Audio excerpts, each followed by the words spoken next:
Ok, bonjour, bonsoir. Nous sommes à Tchambanzassi. À combien de kilomètres Le À pont, 35 kilomètres de Pointe-Noire. Et combien de kilomètres de Cabinda? 4, faut dire. 4 km par là. Oh non. Combien? Il ne fait seulement de 500 mètres.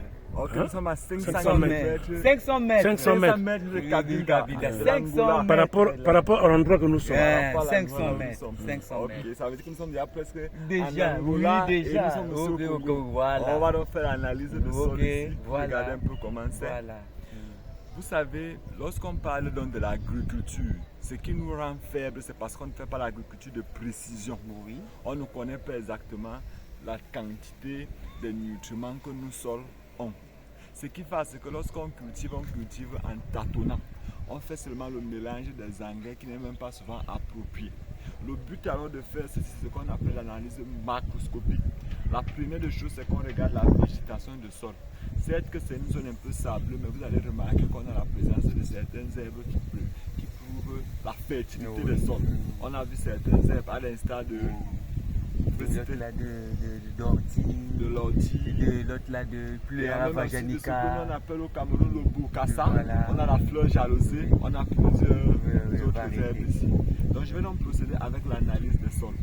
On va faire le test de porosité, le test aussi de perméabilité et on va regarder la proportion d'argile et de sable qu'il y a dans votre sol directement. Ok. Pour maintenant le faire, je commence comme ceci.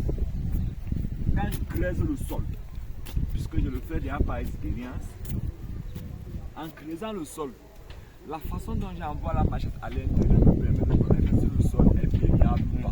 Oui. Ce sol est très perméable Oui. parce que je n'ai pas mis trop de Voilà. force.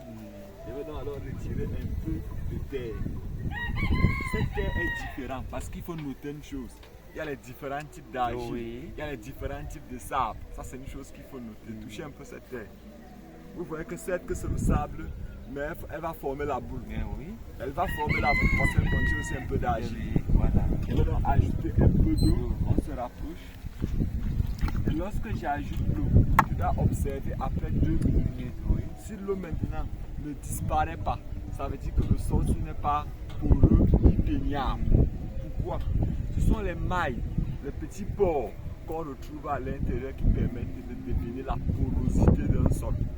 Maintenant, quand un sol n'est pas poreux, perméable, ça veut dire même les racines auront les difficultés à bien. Oui. Vous voyez un peu, non? Et aussi, ça aussi, il y a aussi des choses qui respirent. Un sol est un être vivant avec une cascade de micro-organismes qui vivent. Il y a aussi des micro-organismes aérobiques qui ont besoin de l'air. Et pour ça, il va falloir que ça puisse au moins se vivre. Si vous constatez avec moi, en amenant la caméra ici vers le bout, s'il vous plaît, vous allez constater que l'eau est déjà en train de disparaître. Oui. Le processus par lequel l'eau est en train de disparaître, ce qui me permet d'interpréter le type de porosité qu'on a ici. On a une très bonne porosité. Parce qu'un sol ne doit pas être très poreux. Ça doit avoir la porosité, mais ça ne doit pas être une porosité rapide. Parce que si la porosité est rapide, ce qui va se passer, c'est quoi? Lorsque vous allez souvent irriguer votre champ très tôt le matin, après, lorsque le soleil sort, à 14 h, l'eau va aussi disparaître comme ça. Et la plante aura besoin de l'eau. Quelles sont les cultures qu'on cultive le plus dans cette zone? Bon, mais presque pas plusieurs variétés. Hein? Nous avons vraiment presque toutes les cultures sont cultivées ici.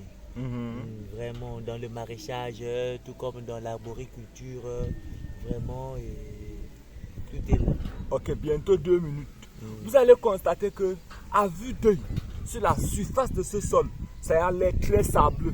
Mais je peux vous assurer que ce sol a une particularité que je viens de découvrir. Vous allez voir, c'est un peu, regardez, on va même essayer de voir un autre test en attendant, en observant. Il y a ce qu'on appelle le seuil de tolérance dans l'analyse des sols. C'est pas parce que j'ai dit 2 minutes qu'à 2 minutes net, vous arrêtez de faire l'expérience. Non. Vous devez aussi observer.